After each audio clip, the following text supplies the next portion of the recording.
Bom, para começar esse painel aqui, vou me apresentar. Eu sou a Flávia Quintanilha, sou a CEO da NIC Saúde. A NIC é uma plataforma de jornada digital de atendimento, né, onde a gente facilita o acesso do paciente no agendamento, no check-in, através de uma boa experiência, usabilidade e Lean Process. E aqui comigo, eu tenho 2 feras da saúde também, da experiência do paciente. Do meu lado aqui, Thiago Brandão. Ele é listado na Forbes Under 30, fundador e CEO da Loyalme. A startup é pioneira em tecnologias para fidelização de clientes no Brasil, oferecendo clube de benefícios e programas de incentivo customizados. Então, acho que vai trazer muito insight bacana aqui para a gente, né? Omnichannel, de pensar em outros setores para dentro do setor da saúde também. E temos aqui o doutor Márcio Jacó, médico, empreendedor, especialista em inovação, embaixador da comunidade de inovação em saúde, fundador e CEO da Medi, aceleradora médica. Então, vou começar aqui com o Thiago. Thiago, conta um pouquinho para a gente como que a Loyalme apoia e ajuda na experiência e na fidelização de pacientes. Bom dia a todos, obrigado, um prazer estar aqui. Antes de falar um pouco da Loyalme, eu gosto de falar um pouco da Cuponeria, que foi nossa primeira startup, que é uma startup de cupom de desconto. Então, assim que a gente começou nossa jornada empreendedora, a gente fez o primeiro cupom do McDonald's, o primeiro cupom do Grupo Pão de Açúcar, por exemplo, há anos atrás. E aprendendo a fazer cupom de desconto, a gente aprendeu a fidelizar cliente. E aí, na jornada empreendedora, a gente foi investido pelo Bradesco. E o Bradesco precisava de uma solução para fidelizar cliente. E aí que a gente foi puxado para focar em uma solução que pense muito em fidelizar. E que é interessante porque o Bradesco ele tem um ecossistema muito grande, inclusive o Bradesco Saúde, que é nosso cliente hoje, onde a gente ajuda a fidelizar o cliente de uma maneira que vai além do que ele espera. Então, o nosso objetivo, quando a gente faz um clube de benefícios e oferece, por exemplo, desconto em farmácia, desconto em comprar um air fryer, que é uma solução de cozinhar mais saudável, entre outras opções, é justamente para você ir além do que ele espera. Então, você sai do óbvio, comum, e faz algo diferente do que o seu potencial concorrente faz. E tecnologia é muito importante. A gente acabou de voltar de Nova York de um curso de AI, e a gente fica assim deslumbrado como a AI vai deixar o nosso consumidor ainda mais mimado. Antigamente a gente só tinha a opção de comprar um carro, era a única opção que tinha. Hoje você tem milhares de opções. Então como que seus clientes, como que seus pacientes vão querer ser tratados? Eles vão querer tratados extremamente mimados e personalizados para ele. Então o que a gente enxerga como futuro de tecnologia e fidelização de cliente, como a NIC estava falando, Flávia, a NIC, CEO da NIC, a gente precisa pensar na jornada e daquele consumidor individual, porque ele está muito mimado. Os pacientes, os clientes, eles querem isso, eles querem se sentir olhados individualmente. Então, tecnologia vai ajudar muito isso, porque é impossível fazer isso em escala sem tecnologia. Então, a gente enxerga muito essa questão da hiperpersonalização. Como a gente fazer aquele gamification, aquele clube de benefícios voltado para o indivíduo Thiago, para a Flávia e por aí vai. Márcio, conta um pouquinho aí como que a Medi, consegue apoiar aí as instituições de saúde, o que vocês estão fazendo de bacana na experiência e fidelização de pacientes. Beleza, primeiramente bom dia pessoal. Um pouquinho como a Flávia comentou, antes de a gente falar sobre a Medi também, eu gosto de trazer um pouco do conceito de fidelização. Trazendo para a saúde também, vou sempre para esse lado, além de ser médico, atuar só na saúde, a gente está falando para o nosso público aqui. Na saúde, a particularidade da fidelização vai além da questão de retornar. Então, é para a gente mostrar para o nosso paciente, para o nosso cliente, como ele está tendo melhora naquela jornada inteira, como ele entrou no diagnóstico, como aquele problema dele está sendo resolvido. Todo esse acompanhamento. E como que a gente consegue fazer isso é manter um contato. Aí, 2 pontos que eu sempre gosto de trazer é a comunicação. É fundamental. Por mais que não seja ali, mas como que isso é inovador? É justamente, o Thiago comentou, a tecnologia cada vez mais está mimando os pacientes, os clientes de forma geral. Então, a comunicação se torna sempre mais importante. E a gente aqui na Medi, nós somos uma consultoria, uma assessoria tanto de marketing quanto de tecnologia e inovação na saúde. Então, a gente traz mantém a comunicação do nosso cliente, do nosso médico, do nosso prestador de serviço na saúde com o paciente, tanto na parte do atendimento dele, direto ali quando está chegando, quanto também extra consultório. Ou seja, como ele se mantém na jornada do paciente. Eu vou enviar um formulário para o paciente, vou mandar uma mensagem, é o que a gente chama do Patient Relationship Management, né? Trazer o conceito do CRM, né, do Customer Relationship Management do setor comercial, para a parte do atendimento, nessa gestão de relacionamento com o paciente. E para cada especialidade eu tenho sua particularidade, não tem como eu fazer uma gestão dessa igual de um torrino para um cardio, para o endócrino. É completamente diferente. Claro que tem nuances, dá para a gente replicar, mas cada uma bebe da sua particularidade. Então a gente tenta bater bem forte nessa tecla da comunicação, de manter-se sempre na jornada do paciente. Show. Isso vai fazendo a gente gerar valor individual, mas também a gente precisa pensar no formato de escala, né?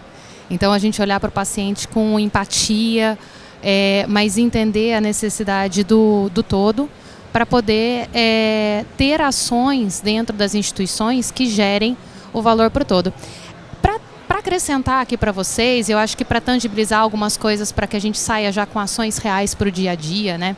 Queria dividir com vocês um pouco do que a gente conseguiu fazer na jornada da NIC para facilitar a experiência do paciente. Na experiência do agendamento online, pensando em experiência e usabilidade, daí trazendo para cada instituição, é legal vocês olharem assim, cara, como que está sendo a experiência do meu paciente aqui com a instituição, o que a gente consegue fazer de melhor? O que dificulta, seguindo um princípio de design e usabilidade. Quando eu quero que uma pessoa faça uma coisa, eu facilito o acesso dela. Quando eu não quero que ela faça uma coisa, eu torno aquilo mais difícil. Já reparou que para cancelar um aplicativo é muito mais difícil do que para você contratar? Nós fizemos isso na experiência do agendamento online. A gente facilitou o acesso do paciente no agendamento online. Então, na plataforma NIC, o paciente não precisa se cadastrar antes de ver se tem o horário médico que ele precisa. Primeiro ele encontra aquilo que ele precisa, depois a gente vem com a parte necessária e burocrática. Então eu não faço o paciente perder o tempo dele em se cadastrar, etc., para depois ele descobrir que o médico, o horário ou o exame que ele precisa não tem nas nossas instituições. Isso tem um resultado super bacana. A gente conseguiu fazer conversão de agendamento online em 30% logo nos primeiros meses, conversão de 70% nas chamadas no WhatsApp. Então, Tiago, o que você consegue trazer para a gente aqui de cases, né, que dê para dividir com a galera para a gente pensar em como que a gente consegue trazer, ou casos que vocês trabalharam que repercutiram bem legal na experiência e fidelização do paciente? Obrigado, Flávia. Lógico. A gente percebe que antigamente, e muito interessante o case que você trouxe, porque antigamente as pessoas pensavam em fidelização muito no momento do cancelamento do cliente, né? Então é o cliente do saque, aquele cliente que já está muito irritado e aí que a marca pensa nele. Oferece desconto, tira taxas do cliente que já está para sair. E uma mudança muito legal recentemente, com a questão de você competir realmente com grandes empresas, é você pensar no cliente que ele é legal, o cliente que quer agendar, o cliente que quer ser tratado, o cliente que... E esse não era atendido muitas vezes. Então uma solução que a gente tem na LoyalMe é a solução de gamificação. E a solução de gamificação é super interessante porque você traz elementos de jogos para uma jornada do dia a dia. Então, por exemplo, a gente tem o case da Estácio com a universidade, seria no setor de educação, mas só para exemplificar, o aluno, ele para frequentar a aula, ele para participar do simulado, para ele poder ir por exemplo, em palestras, em atividades extracurriculares, ele não era percebido quando ele fazia algo além do normal. Agora, o aluno que ia cancelar, esse na hora a gente percebe, a gente já oferece bolsa, a gente já discute. Então a gamificação faz você premiar quem realmente quem está no caminho de ser fidelizado. Então, nós, atendendo pacientes, aqueles que estão mais perto da gente, aqueles que nos frequentam mais, aqueles que compram nossas soluções, eles vão avançando de níveis, vão ganhando pontos, eles vão entendendo que eles são mais queridos. E isso faz a jornada da fidelização ser natural, como você comentou, que é parecida com a jornada de você agendar, né? Que antigamente era um inferno você agendar, né? Você precisava ligar, falar com um monte de gente, e hoje é muito mais simples. Então a gamificação ele tem esse potencial de você conseguir fazer a jornada de ser fiel algo muito gostoso. Então você vai ganhando pontos, você troca pontos por descontos, por gift card, por prêmios que fazem diferença em você. E aí você sim percebe que ser fidelizado faz sentido. É a valorização do cliente bom, do cliente satisfeito, do que não do cliente insatisfeito, né? Márcio, você tem algum case bacana aí que você gostaria de dividir com o pessoal a respeito de fidelização, lá da Medi, que vocês experienciaram legal? E depois eu tenho uma próxima pergunta para ti também. Beleza, Flávia. O que eu acho bem interessante, a gente traz as ideias para os nossos clientes, né, para os nossos médicos, como faz necessário tornar perceptível essa personalização do cuidado com o paciente. Ou seja, em vez de eu simplesmente vai fazer uma consulta assim, fazer uma consulta como qualquer outra, vamos fazer uma linha de cuidado, vamos fazer uma jornada ali personalizada para o seu tipo de problemática, seu tipo de dor. Então, o paciente percebendo, a gente cria ali um e-book específico para o caso do paciente, para ele criar ali um relacionamento mesmo ali com o médico, não simplesmente chega e dá todas as orientações. Por exemplo, se eu tenho que passar um exame pro paciente, eu já oriento todo esse caminho que ele vai ter até conseguir chegar lá. Então, eu diminuo esse atrito do próximo passo. Eu mando uma mensagem, pergunto como que está o tratamento, se está adesão à medicação, se teve colateral, se não teve. Claro que isso eu preciso de ter um sistema por trás. Então, a gente criou uma plataforma nossa, que é o que eu comentei do conceito do Patient Relationship Management, né, o PRM, que a gente usa a sigla, para fazer justamente esse controle, essa gestão, a gente trazer ali. Então tivemos clientes ali mostrando como o relato dos pacientes, nossa, gostei, o doutor me mandou uma mensagem, a gente consegue mandar pelo número, assim, não é o pessoal dele, mas tende a parecer que é o pessoal, e o paciente, o doutor Márcio me mandou uma mensagem, me relembrando, perguntando do meu tratamento. Na verdade, é a secretária que está mandando. Manda um vídeo personalizado, mostra, olha, é assim, os principais efeitos colaterais, falando sobre a queixa dele específica, né? A gente consegue fazer dessa forma, ele vê mais valor. Pô, não é uma consulta que eu vou lá e depois ele nunca mais quer saber de mim. Ele realmente está se importando, né? Demonstra isso. No fundo, todos nós nos importamos como médicos, né? Mas o desafio maior é a gente mostrar que nós nos importamos, principalmente hoje em dia, né? Trazer essa percepção do paciente. Usar a tecnologia para se relacionar, né? E falando em relacionamento, a gente tem o relacionamento coletivo das redes sociais, né? E que é extremamente útil, mas ao mesmo tempo crítico na utilização médica. E a gente já viu de tudo, né? De bons usos, bons cases, né? E aí, Márcio, você como médico, empreendedor, eu gostaria que você trouxesse insights, porque eu entendo que assim, o relacionamento ele tem que ser omnichannel, né? Então, assim, você tem um relacionamento no consultório, você é médico-paciente, você tem um relacionamento como o paciente está acessando todo o processo da clínica, do ambiente, e você tem o primeiro contato, que é quando o paciente está começando a gerar percepção de imagem, pré ou pós-atendimento. Quem é aquele profissional, quem é aquela instituição com quem eu vou me relacionar? E a rede social ela tem um papel muito importante, né? Quem não dá uma olhadinha no Instagram para ver o perfil do médico, para conhecer melhor a instituição, o Instagram, o Facebook, enfim, para poder conhecer melhor. E na tua percepção, quais são os melhores caminhos, né, para a gente trazer boas práticas e usar as redes sociais para fidelizar e gerar relacionamento? Bacana, Flávia. Eu sempre gosto de trazer que as redes sociais hoje em dia, né, assim, principalmente pensando em canais de aquisição para nós, para nossa prática médica, mais ali, vai ficar o Instagram e o Google.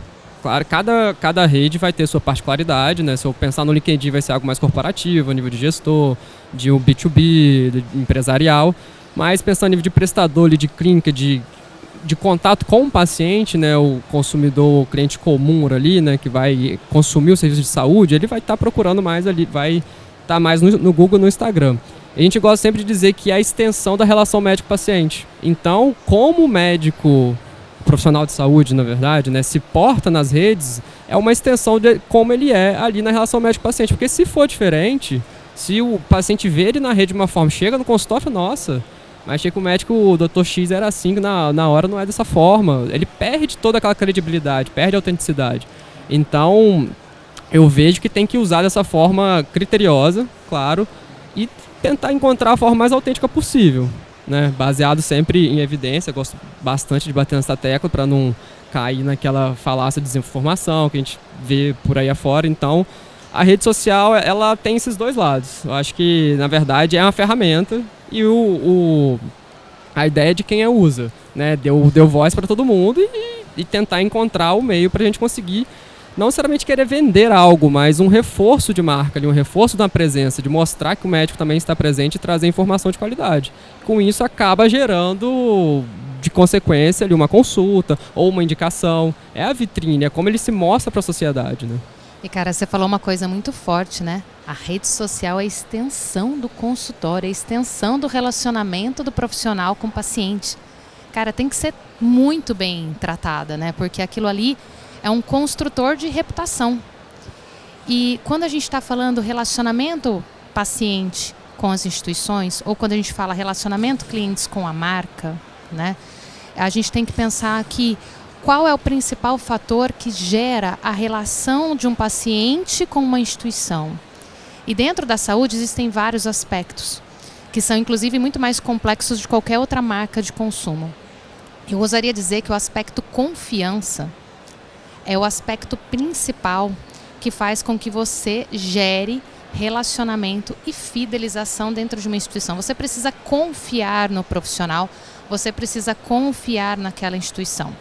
E a confiança ela é feita num processo de consistência. Se você vai um dia, tem uma experiência, na próxima vez você tem outra experiência, aquilo gera consistência, gera confiança. Então a consistência ela precisa ser da rede social, da recepcionista, do atendimento médico, do pós-atendimento, para que esse fluxo completo da jornada, então na NIC a gente pesquisa muito isso, a gente se aprofunda muito isso, em como eu faço com que a experiência ela tenha consistência. Porque dois grandes aspectos da saúde é a confiança e a empatia, a humanização. Porque o paciente, diferente quando a gente vai no cinema, né? Que a gente está ali para o entretenimento e tal, a relação médico-paciente, ela sempre tem um quesito dor e medo muito relevante no processo. Então, a confiança dentro do processo e a humanização, ou seja, eu sei que você está... E o Márcio e o Thiago falaram bastante a respeito dessa questão de personalização, porque eu sei que aquele profissional, aquela instituição está olhando para mim, né? Só que muitas vezes a gente tem que pensar também, como eu falei um pouquinho anteriormente, que tem a escala, né? Então, como eu gero personalização, e aí é onde entra a tecnologia para nos apoiar, monitorar todos esses processos. Thiago, como que você vê hoje a tecnologia para criar programas de experiência e humanização? Então, a gente percebe que nós estamos cada vez mais querendo um relacionamento humanizado, né? Então, um exemplo muito legal nosso é um gamification que a gente tem para uma rede de diagnósticos. E rede de diagnóstico, a gente antigamente era uma coisa um pouco em bando, né? Um monte de gente vai fazer exame, você é tratado um pouco igual, né? E isso é muito contra a nossa nova essência. A gente quer ser tratado como o Thiago, quero chegar na rede de diagnóstico e meu pedido de exame já está lá, já estou na senha, já sou chamado, me chamam pelo nome, coisas que eu me sinta humanizado, e isso é uma coisa que a gente não tem muito controle. O ser humano foi por esse caminho, né? A gente às vezes é um pouco contra a inovação no sentido, putz, mas eu não acho que precisa ser assim, mas se o mercado caminha assim, se as pessoas caminham assim, a gente acaba precisando se adaptar.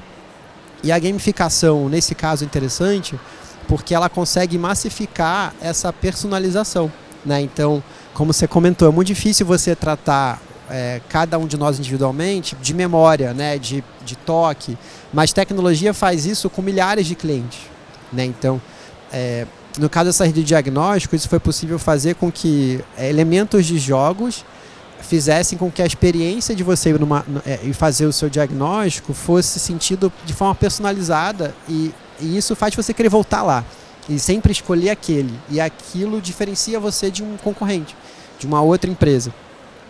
Então tem tecnologia de AI que é muito focada em dados, então dados é muito importante para a gente conseguir devolver exatamente o que o cliente precisa.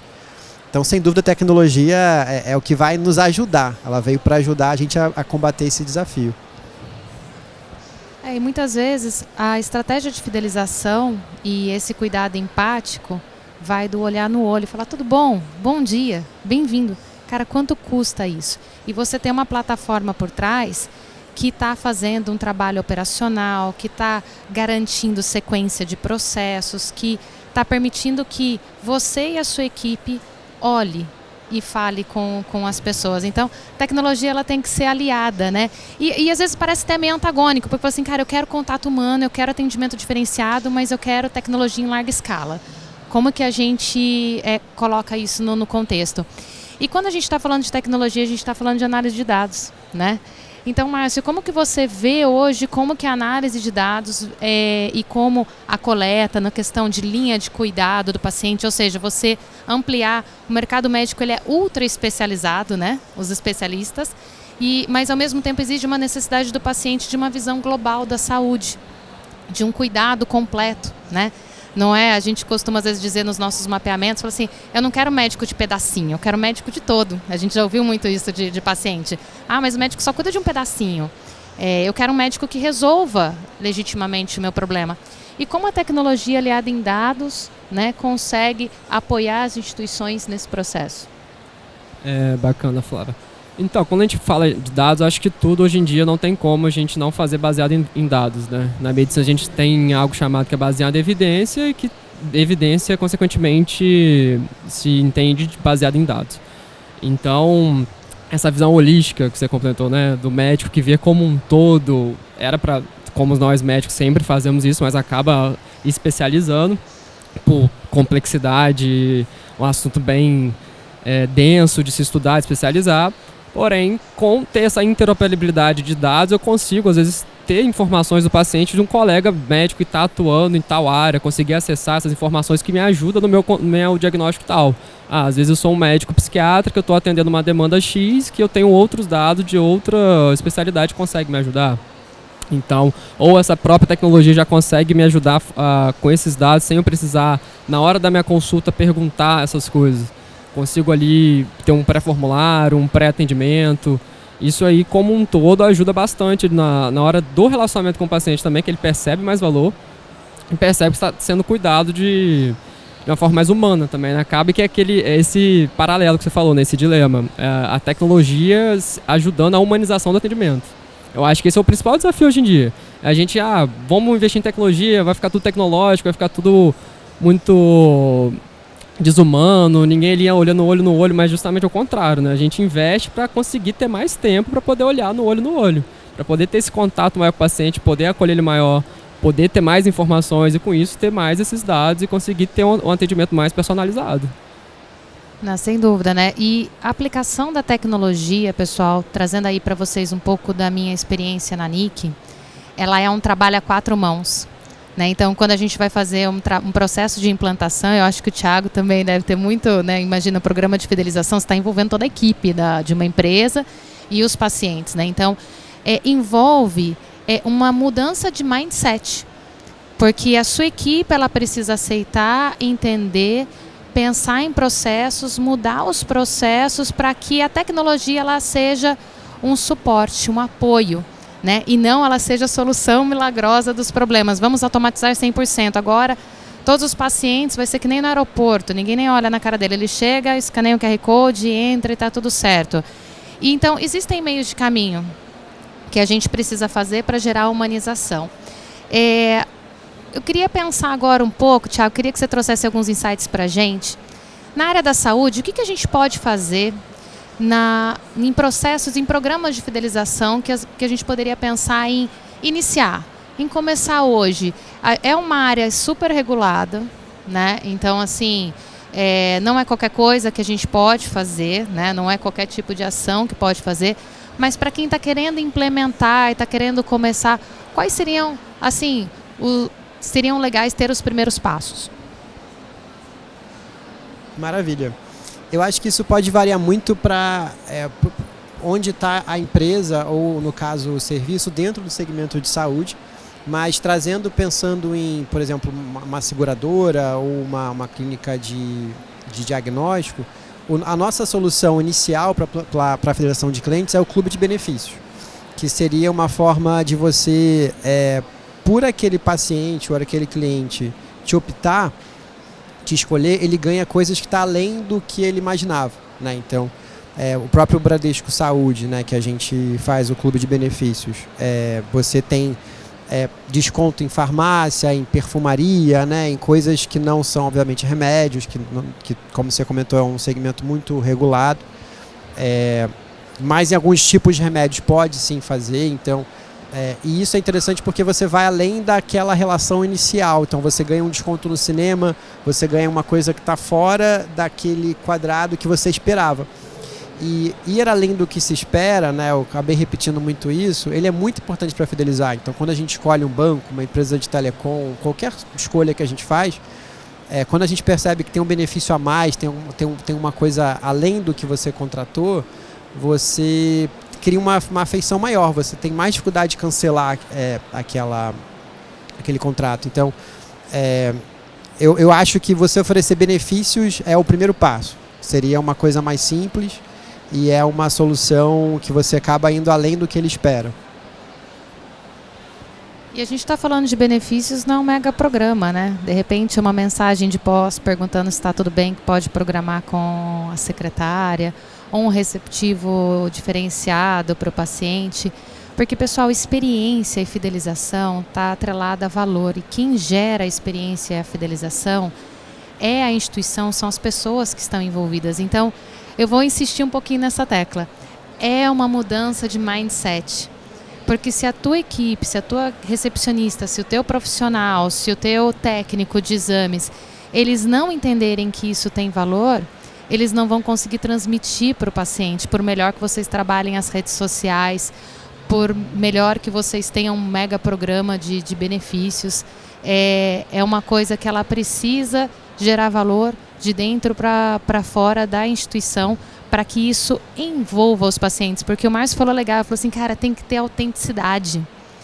E a gente não consegue gerar experiência ou fidelização sem ter autenticidade, né? Então, é legal pensar em o que eu tenho, que eu posso entregar e que faz parte do core da minha empresa, da minha instituição, da minha equipe, e ressaltar isso com muita força e deixar isso muito perceptível para o paciente.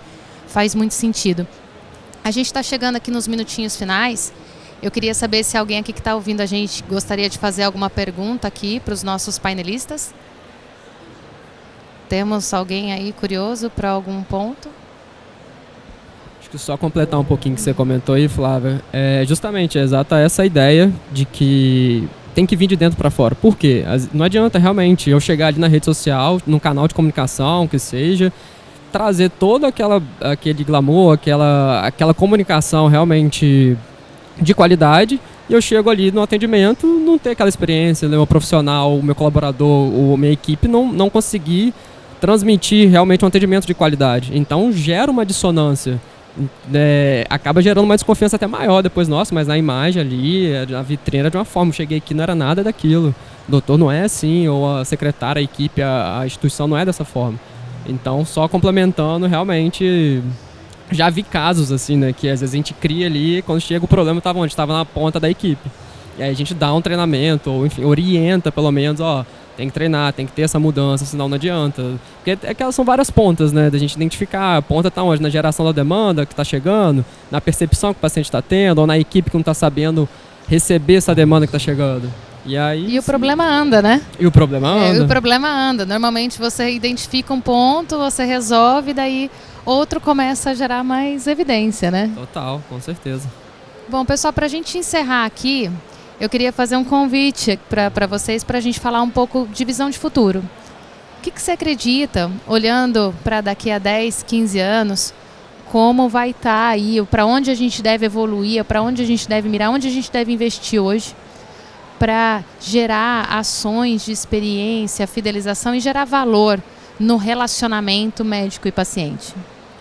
Agora, trazendo minha visão como médico, né, como profissional da saúde, eu acho que é fundamental a gente tentar cada vez mais nos aprimorar no nosso básico. O que seria o nosso básico? A nossa comunicação com o paciente, a nossa parte, não ficar só no nosso técnico, a nossa ciência médica ali, de ser o especialista na sub e hiperárea. Porque às vezes não adianta nada a gente ter esse conhecimento e não conseguir transmitir. A gente pode ter, sou mestre, PhD, doutorado, chego ali na hora do meu consultório, não consigo trazer toda essa informação para o paciente. Então, por mais que seja o que você vê pro futuro eu vejo o passado. Dizer assim, conseguir retomar toda essa nossa humanização, que é a nossa visão holística, olhar um paciente como um todo, realmente ter um atendimento de qualidade. E assim, eu sei que as nuances, às vezes, eu atendo ali no SUS, ou atendo pelo plano, tem que ser corrido, que o plano pede uma demanda, tem que cumprir ali várias consultas, uma atrás da outra. Tem as suas nuances, e tentar identificar também onde que você se encontra, né? E conseguir achar ali um meio termo, pelo menos. Talvez fazer uma transição para o consultório particular, que a gente tem mais liberdade, aí traz uma visão de empreendedores para os médicos também. Mas todo mundo vai para o particular? Acho que não é também o caminho, mas talvez é uma jornada, né? Uma transição para a gente ter mais qualidade no atendimento com o paciente. Porque eu sei que a realidade, eu atendo já para o plano, já atendi no SUS, e é difícil a gente conseguir trazer um atendimento de qualidade ali realmente. Mas acho que para o futuro, tentar ter uma visão assim, empreendedora, né? De conseguir trazer um atendimento de qualidade, não se apegar só à parte técnica, né? Tentar expandir o nosso know-how ali de conhecimento, que aprender, nós médicos, profissionais de saúde, nós somos habituados, né? Nós temos ali a educação continuada desde a nossa graduação. Então vamos trazer isso para outras áreas também, né? Show. Thiago. Achei muito interessante o que o Márcio comentou de voltar ao passado, olhando para o futuro, porque com certeza, como a gente falou muito, hiperpersonalização, contato, toque, o olhar, tudo isso vai ficar está ficando cada vez mais importante. E eu, como profissional de tecnologia, eu convido a olhar para a inteligência artificial como um colega de trabalho. Esse vai ser o futuro, né? A AI vai estar do nosso lado como se fosse um colega nosso para ajudar a gente a atender em plano de saúde, atender em longa escala com qualidade. E não como uma inimiga ou não como uma pessoa que vai roubar nossa função. Ela está lá como um colega que vai ajudar. E com certeza a gente conseguir olhar cada vez mais para o paciente como um ser humano. Com certeza. Show. Quando eu olho para o futuro da saúde, eu não sei se é uma aposta ou se é um sonho. Mas hoje, para exemplificar essa minha visão, eu gosto de colocar o exemplo da Netflix. Netflix é feita para quem? É para pobre, é para rico, é para mulher, é para homem, é para velho, é para criança? É para todo mundo. É para todo mundo. E a minha experiência da Netflix é a mesma que a sua, que é a mesma de qualquer pessoa que está aqui, que é a mesma de qualquer pessoa que está em qualquer lugar do mundo que tem acesso a uma TV com o contratado. Então, assim, por isso que eu falo que é um sonho, porque eu acho que a saúde, ela precisa democratizar. E eu acho que a tecnologia é a chave para ter, desde o SUS ao operador em particular, porque nós temos inúmeros desafios. A gente tem que reduzir custo, porque a gente tem que falar de dinheiro aqui também. Não adianta a gente falar lindo, a experiência do paciente, mas quem está pagando a conta da experiência do paciente? Então a gente tem que pensar em reduzir custo, em otimizar processo, população envelhecendo, maior demanda de cuidado, mudança da expectativa da experiência do paciente. Então, como que eu concilio tudo isso? Então, eu enxergo uma saúde no futuro democrática. Ou seja, não é uma saúde para rico ou para pobre. É uma saúde que ela consiga ter tecnologia aliada à empatia, onde, se eu quero um bom atendimento, eu não tenho que pagar R$1.000 a consulta, mas eu também não tenho que me subjugar a uma experiência médica, perdão do termo, medíocre num atendimento, porque é aquilo que eu tenho acesso. Mas o SUS, ele pode ser melhor, um atendimento ágil, ele pode ser de qualidade, ele pode cumprir a missão dele, de realizar um diagnóstico de qualidade com tecnologia. Assim como um atendimento particular, diferenciado, também vai ter o seu lugar. Mas essa democratização, e eu acho que a tecnologia, ela vem nos ajudar muito nesse processo, para fazer com que os extremos se afastem e a gente consiga ter ali um processo onde fique otimizado para os hospitais, para as instituições, para a clínica terem resultado e para os pacientes terem uma boa experiência. Pessoal, acho que já estamos, olha, cravado, 11h20. Estamos chegando aqui no nosso final. Thiago, agradeço demais aí a tua participação. Márcio, foi um prazer estar aqui com vocês. Agradeço a todos vocês que ficaram aqui conosco e espero que a gente tenha aí trazido insights, ideias bacanas e um pouquinho de conhecimento também para trabalhar a fidelização e experiência do paciente. Obrigada, pessoal.